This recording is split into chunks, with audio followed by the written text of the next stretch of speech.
Thank you, Jesus, for everything that you've done in my life. I just want to say thank you. Ça suffit comme ça. Les ténèbres ne régneront plus sur ma vie. Ça suffit comme ça. Regardez-nous, selon le micro, à l'homme de Dieu, le pasteur Quadiofimer, le pasteur principal pour l'annonce de la parole de la prière, s'il vous plaît.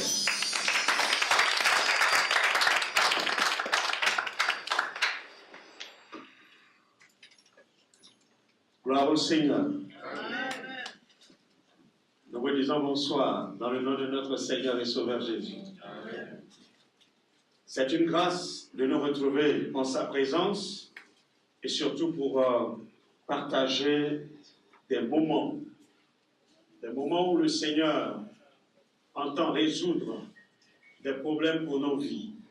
Car en effet, lorsqu'un programme est organisé, c'est parce que Dieu a un but à atteindre. Notre objectif à travers ce moment, c'est une visitation de Dieu dans chaque vie, chaque foyer et dans tous les domaines d'activité de chacun. Que Dieu nous bénisse. Je voudrais, avec vous, que nous ouvrions nos Bibles. Nous allons lire deux textes. Notre premier texte se situe dans Zacharie, le chapitre 4. Zacharie, chapitre 4, à partir du verset 1er.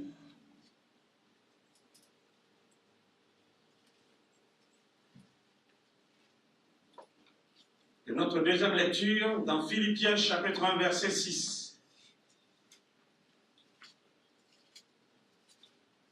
Si c'est trouvé, nous allons faire ces deux lectures. Zacharie, chapitre 4, à partir du verset 1er. Nous lirons jusqu'au verset 10. J'ai lu. L'ange qui me parlait revient, et il me réveilla comme un homme que l'on réveille de son sommeil. Il me dit, que vois-tu? Je répondis, je regarde. Et voici, il y a un chandelier tout en or, surmonté d'un vase et portant 7 lampes avec 7 conduits sur les lampes qui sont au sommet du chandelier. Et il y a près de lui 2 oliviers, l'un à la droite du vase et l'autre à sa gauche.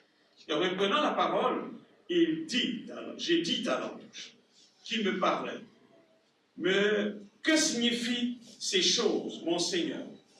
L'ange qui me parlait me répondit, ne sais-tu pas ce que signifient ces choses?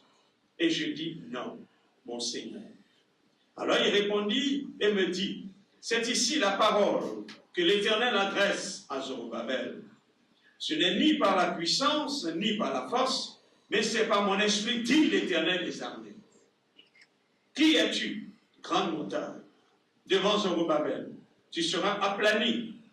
Il posera la pierre principale au milieu des acclamations. Grâce, grâce pour elle. La parole de l'Éternel me fut adressée en ces mots. Les mains de Zorobabel ont fondé cette maison, et ses mains l'achèveront. Et tu sauras que l'Éternel des armées m'a envoyé vers vous. Verset 10. Car ceux qui méprisaient le jour des faibles commencements se réjouiront en voyant le niveau dans la main de Zorobabel. Ces 7 sont les yeux de l'Éternel qui parcourent toute la terre. Amen. Amen. Nous te disons merci pour ton amour et ta grâce et pour cette occasion que tu nous donnes de nous retrouver, pour l'écoute de ta parole. Atteins tes objectifs et tes projets pour nos vies pendant ce temps et que l'honneur et la gloire te reviennent. Amen. Dans cette lecture que nous venons de faire, nous lirons la deuxième tout à l'heure. Dans cette lecture que nous venons de faire, nous voyons comment le peuple d'Israël, qui a été en captivité pendant 70 ans, et par le décret de Cyrus, Dieu décide alors que le peuple revienne de la captivité, et surtout pour un objectif. C'est un noyau qui vient pour reconstruire le temple. Ils viendront sous la conduite de Josué, le sacrificateur, et de Zorobabel, qui était donc gouverneur. Ils vont venir entreprendre ces travaux. Ils vont connaître des obstacles. Ils vont connaître des difficultés qui vont empêcher la construction de ce temple. Pendant près de 12 ans, 13 ans, alors Dieu va revenir afin de prendre, je pourrais dire, un décret et déclarer le recommencement des travaux, la reconstruction de la muraille. Donc ce texte que nous venons de lire s'inscrit dans ce sens. Lorsque nous lisons aussi Philippiens, le chapitre 1er et le verset 6, là l'apôtre Paul dit ceci: je suis persuadé que celui qui a commencé en vous une œuvre bonne en poursuivra l'achèvement jusqu'au jour du Christ Jésus. Amen. L'apôtre Paul ici déclare avec certitude face à ses auditeurs que celui qui commence une œuvre et celui qui l'a commencé, Dieu, va poursuivre cette œuvre et la mènera forcément à son achèvement. Lorsque nous mettons ces deux textes ensemble et que nous essayons donc d'analyser son contenu, une œuvre commencée, arrêtée, et Dieu vient et permet cette œuvre de redémarrer et connaître un achèvement. Alors nous voyons que Paul certifie effectivement pour dire que Dieu, lorsqu'il commence une œuvre, avec certitude, il achève une telle œuvre. Frères et sœurs, c'est pourquoi il est important pour nous, en voulant développer ce thème, Dieu commence et achève son œuvre dans nos vies, en vue de préparer les vainqueurs de la fin des temps. Pour nous, nous devons comprendre que Dieu a commencé une œuvre dans notre vie par notre conversion. Dieu a commencé son plan de vie pour nous. Dieu ne s'est pas arrêté en dépit des situations qui peuvent se présenter dans notre vie ou ce que nous avons rencontré.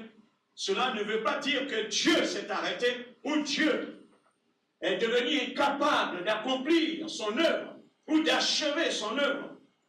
Mais Dieu achèvera ce qu'il a commencé.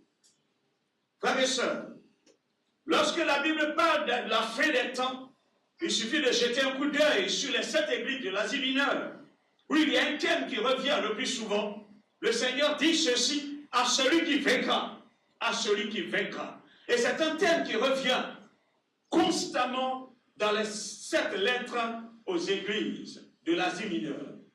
En effet, Dieu a pris soin, sinon décide, de préparer les vainqueurs de la fin des temps. Car Dieu veut venir enlever une église triomphante, une église vainqueur, une église qu'il veut présenter à son Père, mais une église qui a triomphé du monde, qui a triomphé des œuvres sataniques et diaboliques, une église qui est restée debout.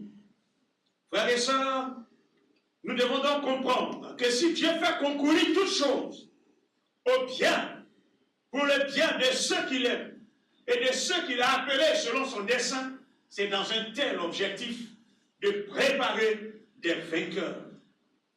Je dirais donc que Dieu ne laisse jamais son œuvre inachevée.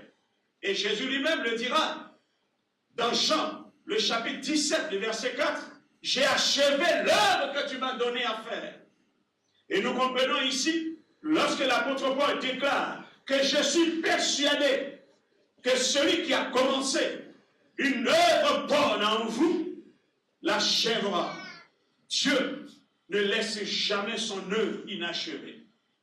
Mais il est important pour nous de comprendre une chose, c'est que lorsque vous lisez les évangiles synoptiques, il y a deux expressions qui sont employées.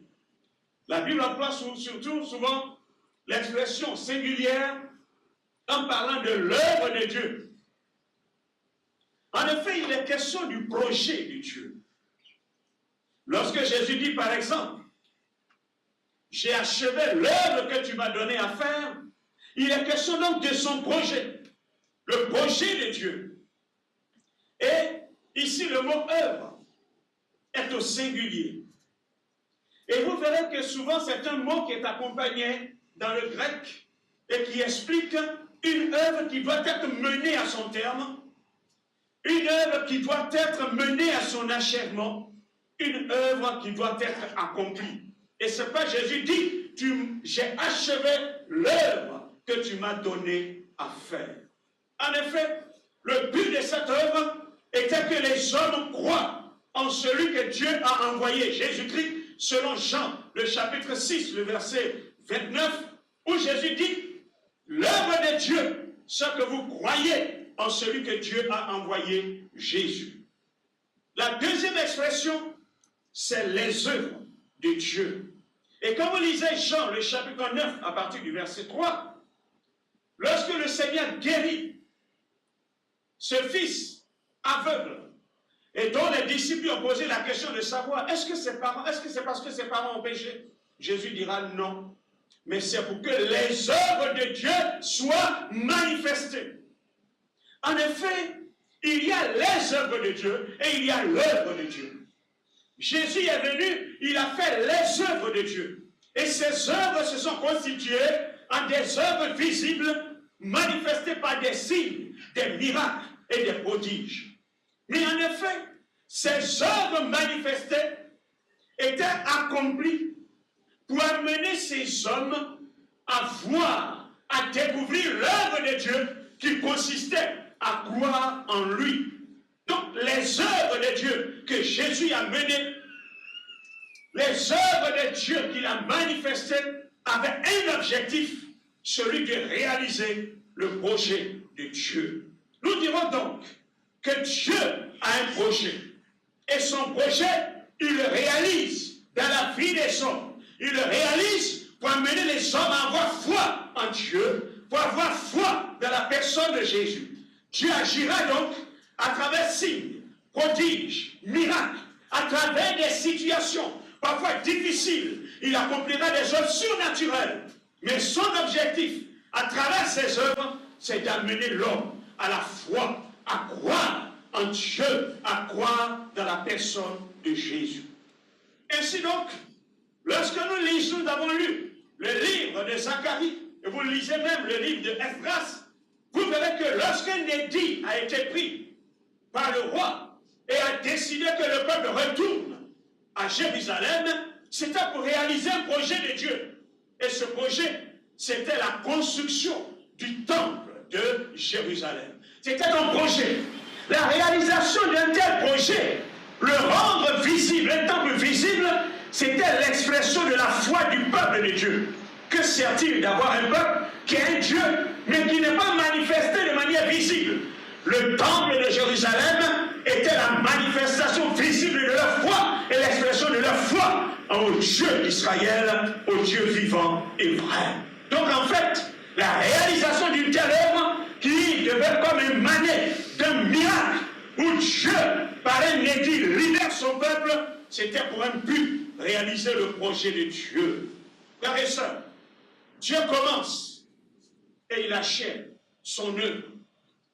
Il l'achève dans nos vies. Il l'achève en vue de préparer les vainqueurs. Et Dieu le fait parce que Dieu a un objectif, un plan bien précis, conçu depuis l'éternité. Le Seigneur n'a-t-il pas dit dans Jean, le chapitre 14, à partir du verset 6, qu'il est le chemin, la vérité et la vie? Il est le chemin, il est la vérité et la vie. Et son but est que les hommes espèrent et croient en lui. C'est quoi nous verrons pendant ce moment-là? Que si Dieu commence une œuvre et l'achève, c'est pour mener les hommes à la foi véritable dans le Christ Jésus. c'est en vue de préparer des hommes et des femmes debout, des hommes qui triomphent en toutes choses, en vue de faire partie de ceux qui seront enlevés. Nous essaierons donc de fortifier pendant ces moments la foi des uns et des autres. Nous essaierons de restaurer la foi des uns et des autres. Nous essaierons de montrer que notre Dieu en qui nous avons cru, il est vivant, il est encore agissant, il n'a pas changé. Il est le même hier, aujourd'hui et éternellement. Permettez donc que nous voyions notre premier point. Dieu commence et il achève son œuvre. Dieu commence et il achève. Dieu commence son œuvre, il achève toujours ce qu'il a commencé. La captivité à Babylone a duré 70 ans. Et vous prélisera dans Jérémie 29, le verset 10.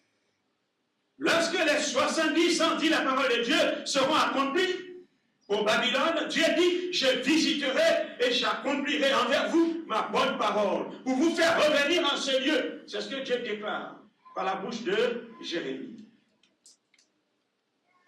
Lorsque les 70 ans furent accomplis, comme Dieu honore sa parole, alors Dieu va réveiller l'esprit de Cyrus. Il va écrire un édit demandant au peuple de monter à Jérusalem pour lui bâtir une maison. Esdras, chapitre 1, versets 2 à 3. Il y aura donc un résidu du peuple, et ce résidu va décider de partir à Jérusalem pour lui bâtir ce temple. Frères et sœurs, Dieu a commencé une œuvre avec Israël. Dieu n'est pas prêt de s'arrêter en si bon chemin. On dira, Dieu a sorti un édit. C'est vrai, ils sont partis, ils sont arrivés à Jérusalem. Les travaux n'ont fait que juste commencer. Des oppositions viennent et puis tout est arrêté. Lorsque vous lisez le livre d'Esdras et même d'Agé, chapitre 1er, vous verrez que les gens vont abandonner les travaux. Chacun va retourner parfois dans son champ parce que l'oppression et les obstacles, les ennemis étaient tels que chacun a décidé d'arrêter les travaux et retourner à ses affaires. L'œuvre de la construction, c'est comme arrêté. Mais dans Zacharie, nous voyons comme Dieu qui revient pour dire, pour paraphraser, un édit n'a pas été pris pour rien, pour que vous veniez en cet endroit et que vous arrêtez en si bon chemin. Lorsque nous essayons de regarder, nous les hommes, nous sommes parfois doués pour débuter un travail et puis l'arrêter. Cela se démontre dans la vie de ces personnes. Lorsqu'on commence une œuvre, il est difficile parfois de la mener à terme. Nous laissons parfois même des symphonies inachevées. C'est un peu comme parfois des maisons, lorsque nous allons sur des chantiers, des maisons abandonnées où la pluie a frappé. Et pendant des années, on se pose la question, est-ce que le propriétaire n'est pas mort? Parfois, on a commencé même des livres à les lire. On est arrivé seulement qu'à la moitié ou à quelques chapitres, on a abandonné. On a laissé parfois même des projets en souffrance. Mais Dieu n'est pas un humain. Dieu n'est pas comme nous pour commencer une œuvre et s'arrêter. Dieu finit toujours ce qu'il commence. En Dieu, il y a le commencement, il y a aussi la fin. Ne se fait-il pas nommer qu'il est le commencement et la fin est l'oméga? Dieu commence une chose, il y a aussi l'achèvement en lui, alors il achève ce qu'il commence. C'est lui qui a programmé, ordonné, organisé le retour pour la reconstruction de Jérusalem. Il a annoncé par les prophètes. Il le réalise en son temps. Le décret montre que Dieu n'a pas perdu de vue ce qu'il a dit autrefois. Alors son projet, s'il annonce, c'est qu'il veille à son accomplissement. Lorsque nous jetons un coup d'œil sur la Genèse, lorsque Dieu crée la lumière, mais Dieu ne s'est pas arrêté là dans son œuvre de création. Lorsqu'il a commencé, il est allé jusqu'à la fin. Il lui a été possible alors de commencer avec la lumière, mais d'achever chaque chose. Et ce qu'il dit annonce une autre chose, et ce qu'il annonce annonce autre chose, et il va ainsi jusqu'à sa finalité. Alors je dirais, si Dieu a permis que tu naisses, alors c'est tout, et que son projet pour toi s'est arrêté le jour de ta naissance. Combien n'ont pas pu naître comme toi? Combien sont nés et non seulement vu que le jour ils sont partis? Mais toi, tu as pu exister et tu vis. Le projet de Dieu ne s'est pas arrêté seulement à ta vie, seulement que tu vives. Alors nous comprenons pourquoi l'apôtre Paul atteste en disant « Je suis persuadé que celui qui a commencé une bonne œuvre la poursuivra. » Parce qu'il a le Dieu des commencements. La Bible dit au commencement Dieu, il était là avant toute chose et il est celui qui crée, il commence. Tout ce commence avec lui. Et toute chose s'achève en sa présence et devant lui. Alors je dirais, avez-vous un rêve? Sinon des rêves qui ne sont pas encore accomplis. Des rêves clairs que Dieu vous a donnés. Des promesses dont vous attendez la réalisation. Concernant peut-être votre santé. Une santé dont il y a eu peut-être une prophétie. Quelque chose de clair qui s'est dessiné dans votre esprit, où vous avez une certitude que Dieu était dans l'affaire et que c'était une parole de Dieu pour vous. Mais cela est resté en suspens. Vous pensez que Dieu a oublié?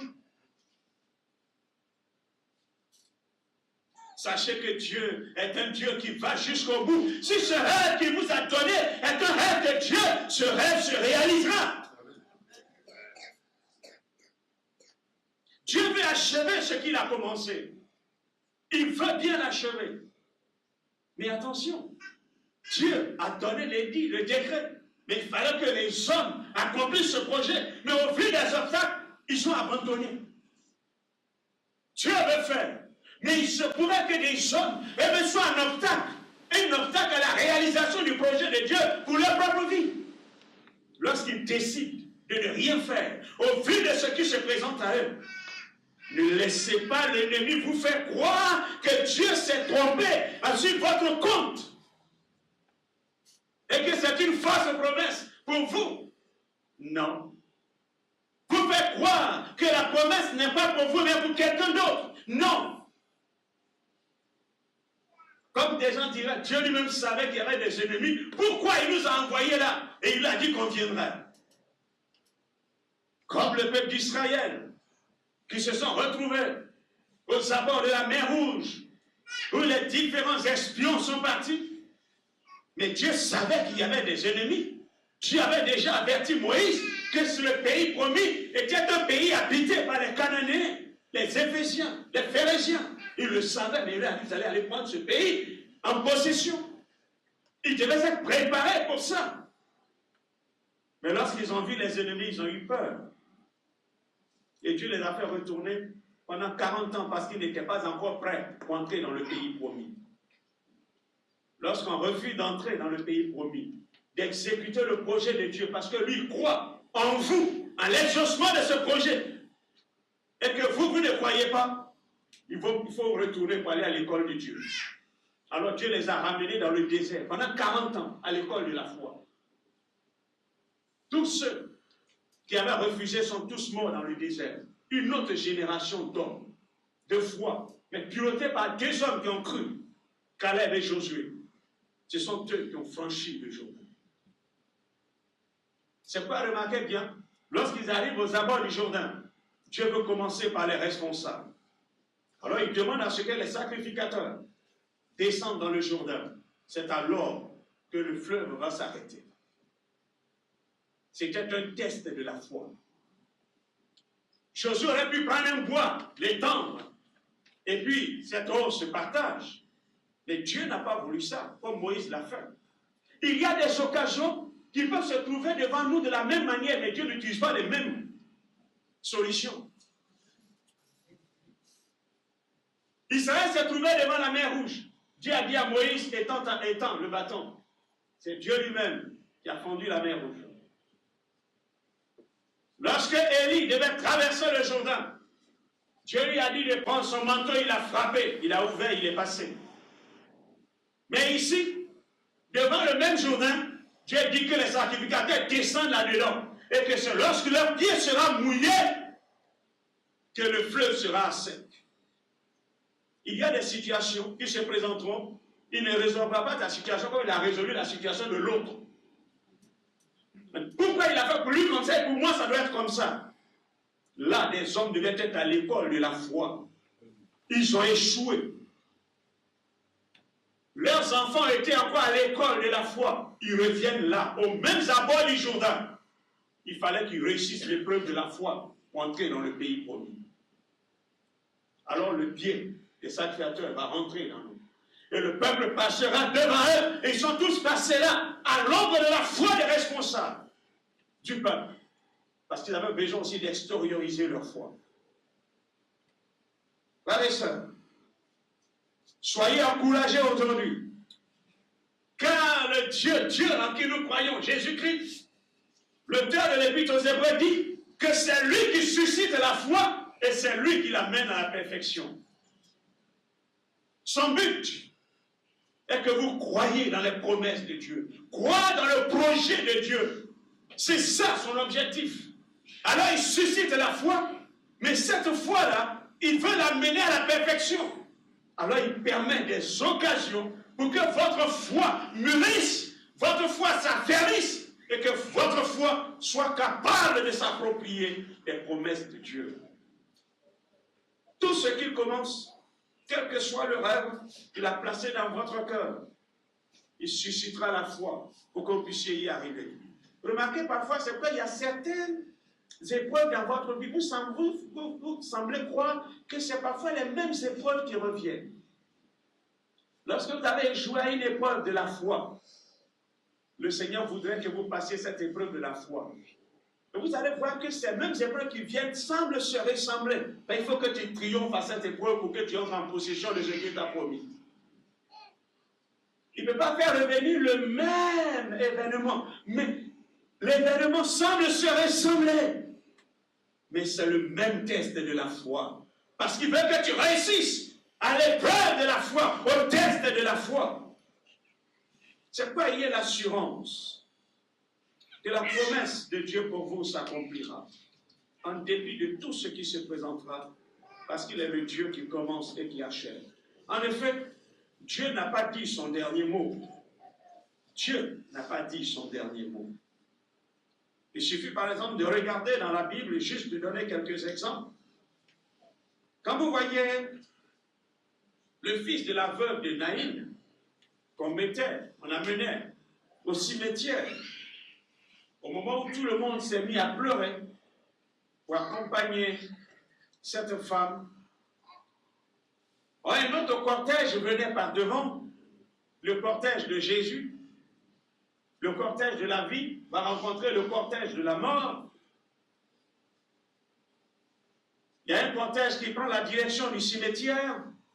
Un autre cortège passe certainement, comme c'est un peu comme dans nos villages, les cimetières sont aux abords des routes et l'autre cortège vient vers du cimetière en rentrant dans le village. Et les deux cortèges vont se croiser. Mais l'autre cortège en direction du cimetière n'arrivera plus au cimetière, mais va se retourner. Car en effet, la vie de cet homme, la vie du fils de cette veuve, va prendre une autre direction. Elle va retourner en vie. Parce que Dieu n'avait pas dit son dernier mot. Les hommes avaient dit leur dernier mot, car ils ne pouvaient plus rien faire. Frères et sœurs, il peut arriver que la vie d'un homme prenne une direction. Mais une direction, pas la bonne. Parce qu'aller au cimetière, c'est une mauvaise direction. Mais Jésus a fait changer de direction. Le Seigneur voudrait faire une irruption dans votre vie parce qu'il n'a pas dit son dernier mot. Mais laissez le Seigneur orienter votre vie d'une autre manière. Le Seigneur a jugé que l'enfant de cette veuve ne devait pas être enterré. Sa destinée était trop précieuse et sa vie était trop précieuse. C'était une vie qu'on ne pouvait pas enterrer. Je dirais certainement ce soir, il y a une destinée de quelqu'un qui est trop importante, une vie trop précieuse, que le Seigneur refuse que tu prennes une direction de désespoir. Le Seigneur refuse que cette vie soit enterrée. Il refuse que cette vie connaisse une finalité sombre. Je dirais même plus loin, pourquoi pas la destinée de l'Église Assemblée de Dieu du plateau soit enterrée? Non, nous refusons cela. Et je sais que le Seigneur aussi refuse. Au nom de Jésus, j'arrête l'esprit de mort et j'ordonne un compte à rebours dans la vie de quelqu'un. Là où l'ennemi ou des hommes étaient en train de conduire une vie dans un sens contraire, j'ordonne le retour de celui-ci au nom de Jésus. Quelqu'un est-il en train de prendre un chemin détourné, un chemin de perdition, est en train de s'égarer? Au nom de Jésus, j'ordonne et que tu te détournes de ce chemin pour prendre le chemin de la vie. Il y a des vies qui ne doivent pas se perdre. Il y a des vies qui ne doivent pas s'égarer loin de Dieu. Et ta vie en fait partie. Quel que soit ce que tu traverses, ce que je voudrais que tu saches, c'est que Dieu n'a pas dit son dernier mot. Prenons un autre exemple pour finir ce stade-là. Prenons le cas de Lazare. Lazare, lui, il avait été enterré. Il a été enterré par les hommes et c'était fini. Son histoire, selon le plan des hommes, est finie. Mais son histoire, selon le plan de Dieu, n'était pas finie. Et la preuve, Jésus a dit à ses disciples, Lazare dort, allons-y le réveiller. Son histoire n'était pas encore terminée. Et mais cependant, les hommes l'avaient enterré. Les hommes avaient fermé le livre de Lazare, car pour lui, il ne pouvait plus faire d'activité. On ne pouvait plus parler de lui comme un homme actif, pouvant encore gérer sa maison, aller à son travail et vaquer à ses occupations.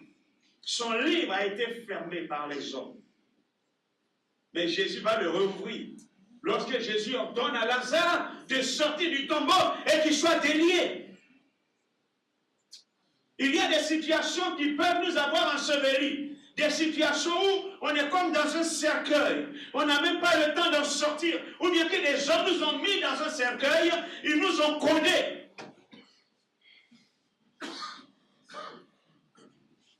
Ou des hommes, c'est fini. Mais Dieu, est-ce que Dieu a fermé le livre de ta vie? Non. Les hommes peuvent fermer, qu'ils ferment leur livre. Mais Dieu, lui, n'a pas fermé le sien. C'est qu'il n'a pas dit son dernier mot. Pour ceux qui avaient empêché Israël de bâtir le temple, pour eux, c'était fini. L'œuvre a été arrêtée, la construction est arrêtée, c'est fini. Ils ont pensé qu'ils avaient gagné. Mais l'œuvre n'était pas finie. Lorsqu'on vient, par exemple, dans le chapitre 4 de Zacharie, et le verset 1er, il a dit ceci, l'ange qui parlait avec moi revient. Il me réveilla comme un homme que l'on réveille on réveille de son sommeil. C'est comme l'ange a parlé avec lui, et puis l'ange a voulu partir, et puis l'ange se revient, et puis le réveille. Réveille-toi. L'ange s'est souvenu. Certainement, il y avait quelque chose qui avait été dit à son sujet. Dieu ne l'a pas oublié. Dieu ne l'a pas oublié. Je dirais à quelqu'un ce soir, tu dirais que Dieu m'a oublié. Non, Dieu ne m'a pas oublié. Parce que l'ange qui partait n'a pas oublié. Ce qu'il devait dire à Zacharie, il est revenu de lui dire. Dieu n'a pas oublié. Comme Ésaïe 49, le verset 16, il est déclaré ceci, j'étais gravé dans mes mains. Comme le Seigneur à la croix du Calvaire nous a gravés tous dans ses mains. Car nous qui croyons dans le Fils unique de Dieu, Jésus, en qui nous avons mis notre foi, car c'est en sa mort et en son ensevelissement, sa résurrection que nous avons été sauvés. Or, à sa mort à la croix, nous avons été crucifiés avec lui. Donc, de cette douleur dans ses mains, il a souffert à cause de nous. Comment quelqu'un qui a souffert à cause de toi et qui a senti les pointes dans ses mains et les poules rentrer dans ses mains peut t'oublier? Ton avenir a été gravé là. Ton devenir a été gravé là. Et ton devenir est lié à lui. Ton avenir aussi est lié à lui. Comme l'avenir d'Israël est lié à Dieu. Dieu ne pouvait pas lâcher ce peuple. Alors il dit que vous retournez pour rebâtir le temple. Car Dieu avait besoin d'habiter là. Son projet initial devait être réalisé. Habiter au milieu de son peuple. Là, j'avais voulu partir, mais il est revenu réveillé. Je dirais que Dieu va réveiller quelqu'un. Parce qu'il a un message pour toi. Dieu va réveiller quelqu'un. Dieu a peut-être une solution pour toi. Dieu utilisera peut-être un païen, quelqu'un. Il va utiliser quelqu'un sur ton chemin. Mais ce qui est sûr, Dieu a un message pour toi. Parce que Dieu ne t'a pas oublié. Pourquoi Dieu t'oubliera? Lorsque Dieu entre en scène, Dieu dit à Zacharie, il lui dit ceci, que tes mains ont fondé cette maison, et tes mains l'achèveront, et tu sauras que l'Éternel des armées m'a envoyé vers vous. Zacharie déclare, sur la parole de l'ange, il déclare cela à Zorobabel. Frères et sœurs, Dieu dit, les mains de Zorobabel ont fondé la maison, ses mains vont l'achever. C'est comme si Dieu entre en scène. Après tout ce temps, Dieu lui-même vient. Et comme il dit, il y a une récréation, mais c'est terminé. Il faut que les choses reprennent. Les travaux vont reprendre. Les travaux de ta vie doivent reprendre. Ce qui avait été abandonné doit reprendre et doit aller de l'avant. Peut-être qu'on a voulu te distraire un moment, ou tu as été distrait un moment, mais reconsidère la parole de Dieu et reviens à toi-même pour repartir sur de nouvelles bases. Je dirais ici, c'est comme si c'est Dieu, dans son conseil secret, a décidé quelque chose et puis vient communiquer. Cela semble être comme un décret. Or, nous savons qu'un décret divin, il est universel. C'est-à-dire ce que Dieu vient de dire ou a déclaré, personne ne peut l'annuler. Il est universel. C'est-à-dire toute personne qui se trouve quelque part se doit de respecter ce qui a été dit de la part de Dieu. Il est efficace. Pourquoi? Il est efficace parce que Dieu est au contrôle de tout ce qu'il dit. Il ne rend pas seulement possible la volonté de Dieu, mais il va déterminer que ce que Dieu a dit doit se réaliser et s'accomplir de manière parfaite. C'est quoi ce décret? Il est efficace. Ce n'est pas quelque chose qu'on décide et qui reste là sans qu'il ne connaisse son accomplissement. Mais ce décret est aussi compatible avec la liberté. C'est-à-dire, lorsque Dieu prend une décision d'accomplir quelque chose dans ta vie, il ne viole pas ta liberté. Il ne t'oblige pas. Mais il établit ta responsabilité et la sienne. Il a pris l'engagement, il dit ce projet doit se réaliser. Mais il compte sur ta liberté pour l'accomplissement de ce décret ou de cette décision. Nous devenons collaborateurs de Dieu dans la réalisation du projet. Ce n'est pas parce que Dieu a décidé, toi tu donnes et que lui il accomplisse tout. Non. Les mains de Zorobabel vont bâtir, vont achever. Mais il n'est pas dit alors Zorobabel dort. Il dit ce sont ses mains qui vont achever. Le décret divin, il est parfois incompréhensible. Pourquoi? Parce qu'il est au-dessus de la raison humaine. Lorsque l'apôtre dit, par exemple, lorsque Dieu créa l'univers, il a eu besoin du conseil de quelqu'un? Non. Il prend la décision et il le fait. Et parfois même, ces décrets ne sont pas compréhensibles par tout le monde. Parfois, lorsqu'il prend, c'est dans des situations où c'est difficile. On se dit, mais est-ce que ça peut être possible? Mais il a pris le décret parce qu'il sait que c'est possible. Donc, ce n'est pas à toi de regarder avec des yeux humains pour dire, non, ça, on ne peut pas. Si Dieu a dit que c'est possible, ça veut dire que c'est possible. Donc, ne regarde pas nos raisonnements humains. Car celui qui dit qu'il connaît le présent, il connaît le futur. C'est parce qu'il voit le cheminement, là, il déclare. Il sait que tes impossibilités peuvent germer des possibilités pour réaliser son projet.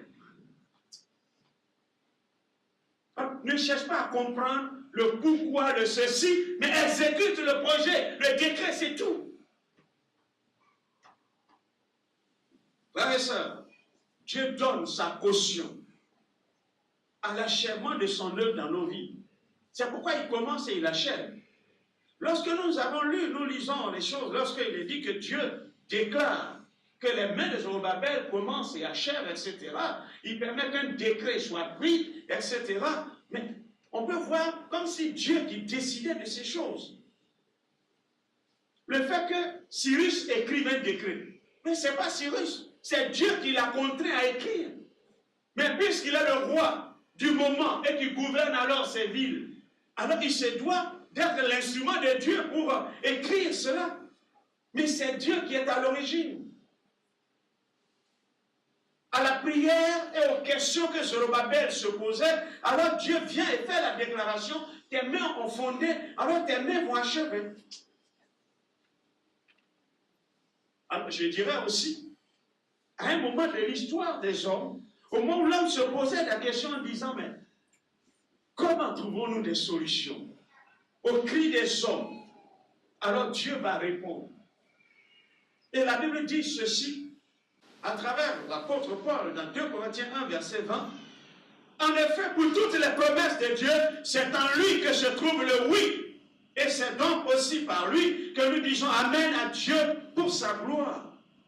En fait, au moment où les hommes se posent des questions, alors des hommes où on peut trouver une solution, alors Dieu répond aux hommes. La réponse de Dieu aux hommes, c'est qui? C'est Jésus. Jésus savait être comme la réponse de Dieu aux hommes. Il est donc la réponse de Dieu à toutes les questions des hommes. C'est quoi l'apôtre Paul dit? Que c'est en lui se trouve le oui. Et donc c'est par lui que Dieu répond oui aux hommes. En effet, tout ce que notre cœur désire, tout ce que nous attendons de voir être manifesté, trouve leur solution dans la personne de Jésus. L'apôtre Paul déclare ici, nos doutes, tout ce que nous pouvons peut-être penser, n'annule pas l'achèvement des travaux de Dieu. Parce que Dieu a déjà répondu oui. Le doute que vous avez aujourd'hui n'annule pas. Dieu a déjà répondu oui, Jésus est déjà venu. Il est mort à la croix du calvaire. Dieu a déjà répondu oui. Donc votre doute d'aujourd'hui n'annule pas la réponse de Dieu. Il a déjà décidé depuis des milliers d'années et il a réalisé cela. Il a répondu à la question des hommes. Il a donné une réponse à toutes nos questions. Jésus est le oui de Dieu. Et c'est quoi la croix du calvaire dans Jean 19, le verset 30? Alors Jésus s'est écrié, tout est accompli. Toutes les prophéties ont vu la réalisation dans la personne de Jésus. C'est en lui qu'est le lieu, c'est en lui qu'est le temps même, c'est en lui qu'est l'accomplissement de toutes les prophéties. Le temps, le lieu et l'accomplissement, toutes ces choses se trouvent dans la personne de Jésus. Dieu a répondu. Cherchez-vous le temps de l'accomplissement des prophéties, mais c'est en Christ. En Christ, le Père a dit oui. en Christ, le Père a déjà dit oui. En disant oui, vous donnez votre accord à quelqu'un. Le oui, c'est une réponse. C'est un accord. Dieu a donné son accord. Pour ta santé, Dieu a déjà donné son accord. Dieu a déjà donné son accord à la croix du Calvaire pour que tu retrouves la santé. Ton transfert, je pourrais dire, de bénédiction a déjà eu lieu. Où ça? À la croix, tout est déjà réglé. Dès que tu as ouvert la bouche pour prier, Dieu t'a déjà exaucé. C'est parce que Dieu a dit à Daniel, dès que tu as ouvert la bouche, alors Dieu a envoyé un ange pour exaucer. Dieu a déjà dit oui. Oh, parfois c'est comme si Dieu n'a pas dit oui. On est en train de tempêter et puis on est en train de tourner. Oh, Dieu a déjà répondu oui. En lui, le Saint-Esprit a déjà dit oui. En tant qu'agent exécuteur de la divinité. En son nom, le Saint-Esprit accomplit des choses surnaturelles. Il exécute en tant qu'embellisseur. Car l'Esprit de Dieu se mouvait à la surface des eaux. Il était aussi créateur de toutes choses, en rendant toutes choses belles. Et au nom de Jésus, il réalise ces choses dans nos vies. Pourquoi? Parce que lui aussi, il a répondu oui.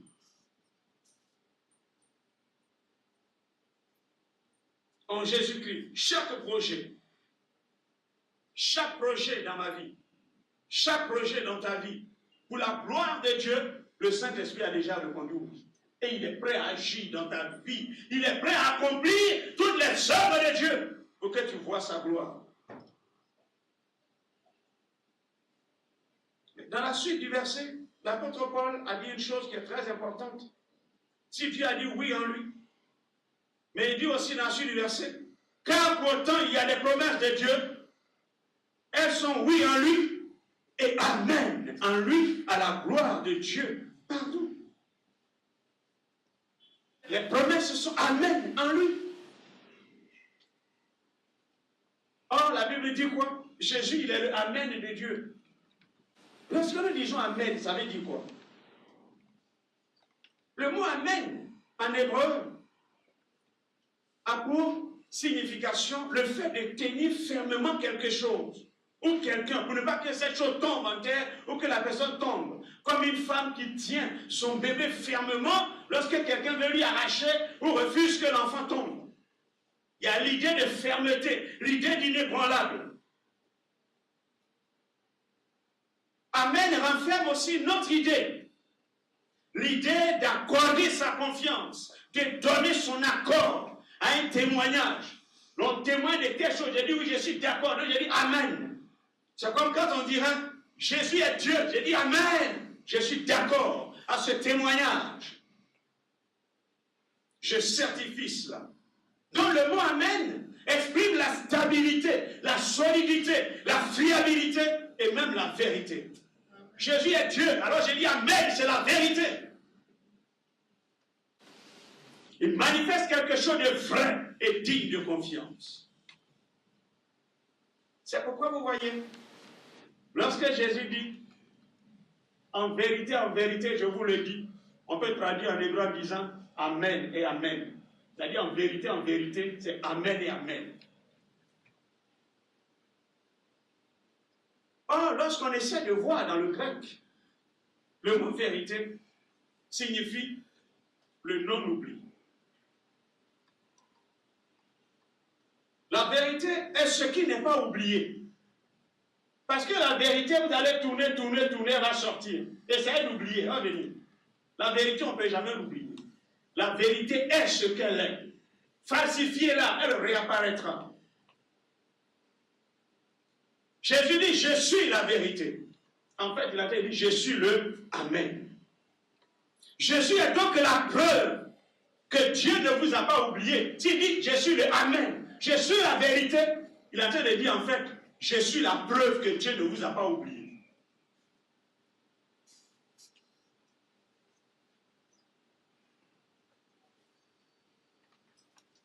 Lorsque Jésus dit ceci, en vérité, je vous le dis, il met en évidence que ces vérités qui sont pour vous sont la preuve que Dieu ne vous a pas oublié. Jésus-Christ est donc le non-oubli de Dieu. C'est pourquoi en Christ, Dieu n'a oublié personne. En Christ, Dieu n'a oublié personne. Toutes les ethnies, toutes les races se retrouvent dans la personne de Jésus. Il n'a oublié personne. Il est le Amen. C'est-à-dire, il est l'élément sûr sur lequel vous pouvez bâtir. Il est la vérité qui ne peut pas chanceler, qui ne peut pas tomber. C'est la valeur éternelle sûre.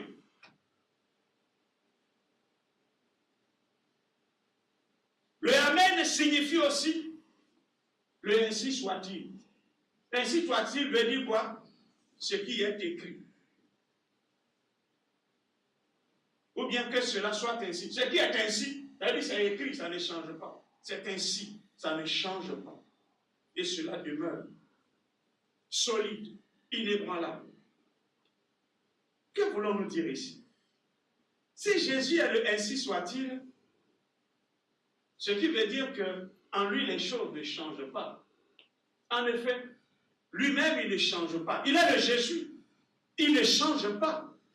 C'est pourquoi il est le même hier, aujourd'hui et éternellement. Il n'est donc pas à discuter en lui. Car en lui les choses sont telles. Ce que Dieu a prévu depuis l'éternité, en lui les choses demeurent telles. Ce qui veut dire que les promesses de Dieu pour vous, en Christ, ils sont restées telles depuis que Dieu a eu un projet pour vous ou a permis que vous existiez. Le projet de Dieu pour vous en Jésus est resté tel.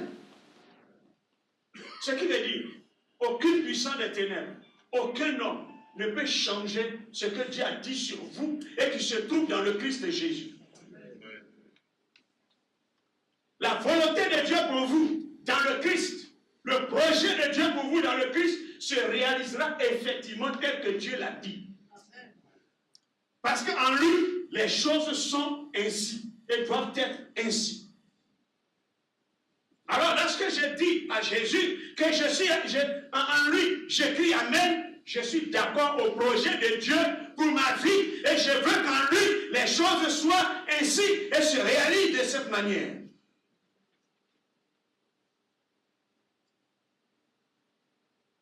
Quand parfois tu vas dire Amen et que Dieu réalise autre chose, on n'est pas content. Non, non, non. Quand tu dis Amen, tu es d'accord avec le projet de Dieu qui doit se réaliser tel que Dieu l'a prévu et non pas ce que toi tu as prévu.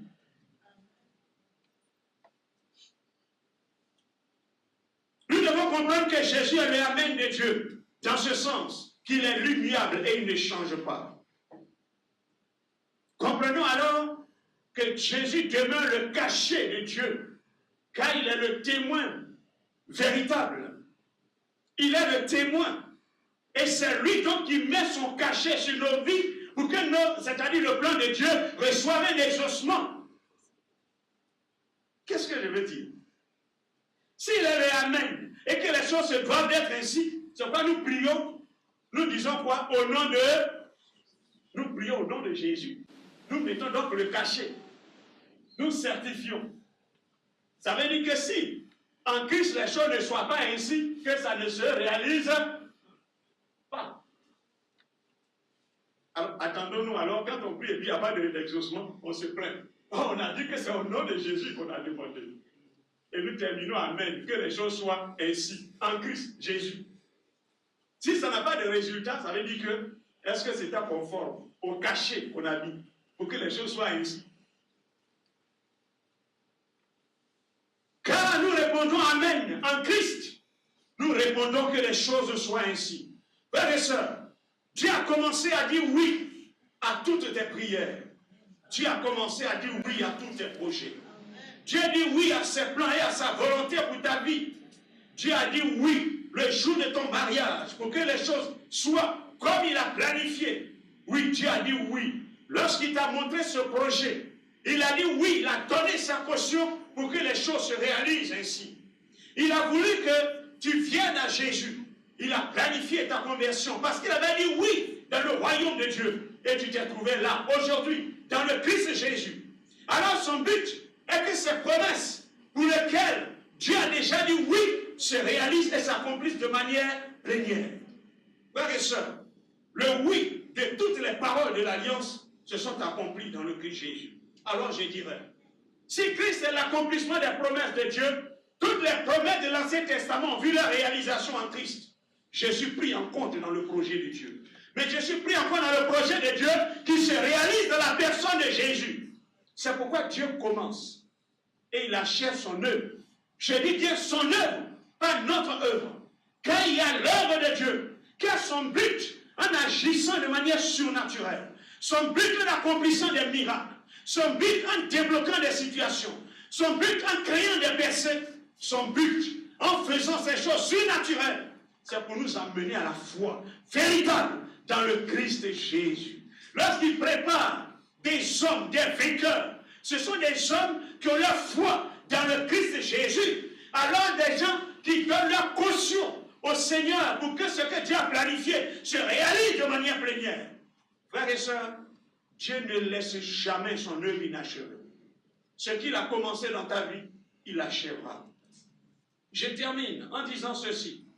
En joignant l'apôtre Paul, il dit « Je suis persuadé ». L'apôtre Paul est un connaisseur de Dieu. Il connaît Dieu. Il connaît celui en qui il a cru. C'est pourquoi il dit « Je sais, celui en qui j'ai cru, il le connaît. Il a fait son expérience. » Alors il dit « Je suis persuadé ». Il veut s'adresser à des personnes qui doutent, à des personnes qui chancellent, ou qui traversent des épreuves, et qui balancent, et qui n'ont pas de certitude. Des gens qui sont instables, c'est à eux certainement qu'il s'adresse. Il dit, lui, Paul, le Dieu qu'il connaît, qui a commencé toutes choses, de par qui toutes choses sont venues à l'existence, lorsqu'il entame une œuvre, il ne la laisse jamais inachevée. Il ne la laisse jamais à moitié. Ce qu'il a commencé dans ta vie, il est le grand architecte. Il est celui qui a tout planifié. Le monde, lorsqu'il a été créé, c'est sa main et sa touche personnelle qui ont mis en évidence toutes ces choses. Alors le grand architecte, le divin architecte, qui a mis ces choses en évidence, il est celui-là qui a conçu ta vie. Il connaît tous les détails de ta vie. Il connaît les dimensions de ta vie. Il connaît ton présent. Il connaît ton futur. Et ce qu'il a planifié, alors il est prêt à l'exécuter dans les détails. Mais tu dois savoir que dans le décret divin, lorsqu'il prend un décret, et que ce qui a été arrêté doit commencer, et continuer pour s'achever, mais il te rend responsable. Il te veut collaborateur pour que ce décret divin, arrêté depuis les cieux, que même les démons ne peuvent pas arrêter. Aucun homme ne peut stopper, mais toi seul, tu peux l'arrêter. Toi seul, tu peux arrêter ce projet. Parce que tu peux refuser du moins son exécution. Tu peux refuser. Tu peux dire, je ne fais pas. Et tu es libre. Dieu respecte ton libre arbitre. Mais ce que tu dois savoir, mais Dieu, lui, l'œuvre qu'il a commencé, il veut l'achever. Il veut l'achever de manière véritable. Dieu ne laissera jamais quelque chose à moitié. Ce qu'il a commencé dans ton foyer, il ne le laissera pas à moitié. Ce qu'il a commencé dans ta vie, il ne laissera jamais à moitié. Dieu ne laisserait jamais une vie se détruire. Et la Bible dit ceci, même l'aluminium, la braise, il ne la laisse pas s'éteindre. Alors l'aluminium qui fume encore, il allume, il embrase, pour qu'il serve encore à éclairer. Parce que tu as un but avec toi. Et laisse Dieu réaliser ce but dans le seul nom de Jésus. Amen. On va se tenir debout. On va se tenir debout. Frères et sœurs, Dieu commence et il achève. Mais ce que tu dois savoir, c'est son œuvre, ce n'est pas ton œuvre. Ce qu'il veut faire dans ta vie, c'est son œuvre. Il a un projet pour toi, ce n'est pas ton projet, c'est son projet. Mais il te veut un acteur, c'est tout. Alors tu dois comprendre que ce qu'il a commencé, il veut l'achever. Peux-tu laisser Dieu entreprendre et achever? Veux-tu être un collaborateur de Dieu pour l'achèvement d'une telle œuvre? Je veux dire que ce soir, tu oublies le passé, mais Dieu s'est souvenu de toi. Laisse Dieu te réveiller comme l'ange a réveillé. Réveille-toi. Tu as un message pour toi. Il a quelque chose de nouveau pour toi. Il veut un nouveau départ pour toi. Sors de cette mentalité, de ces personnes qui étaient là lorsque tout a été arrêté, où chacun a vaqué à ses activités, où a une autre mentalité et ne peut plus aller de l'avant. Non, arrête-toi. Dieu veut reconsidérer maintenant. Il veut commencer maintenant. Il veut commencer maintenant. Voici. Alors laisse-le commencer maintenant. Ensemble, nous allons prier le Seigneur. Prions le Seigneur ensemble. La grandeur d'un homme ne dépend pas de ce qu'il a à main aujourd'hui. La grandeur d'un homme ne dépend pas de beaucoup d'argent qu'il a aujourd'hui. Mais la grandeur d'un homme dépend de ce que Dieu a mis en lui. Oh, oh, oh. La grandeur d'un homme ne dépend pas de belles voitures qu'il a aujourd'hui. La grandeur d'un homme ne dépend pas de biens matériels qu'il a aujourd'hui. Mais la grandeur d'un homme dépend